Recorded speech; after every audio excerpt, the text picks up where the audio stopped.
ngiyamthanda futhi uMyron Golden mase ekhuluma eqhubeka about time. We are all given a 24 hours wethu ofana siumanage ngendlela efaneleyo.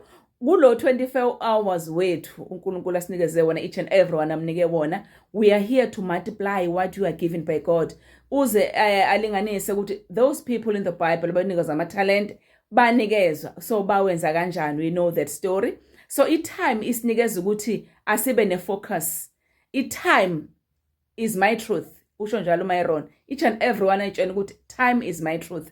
Ngithe ngizokwenza ukuthi ngesikhathi esithile angikwenze. Sibe disciplined.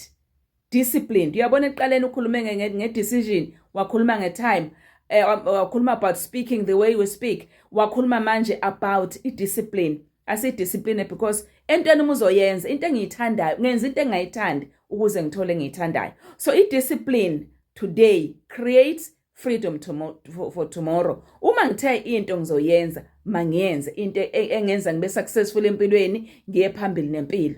Ngiyanthanda. Ama-mentors are very, very important ukuba siwalalele lokho abasifundisa ngakho. Ngiyabonga.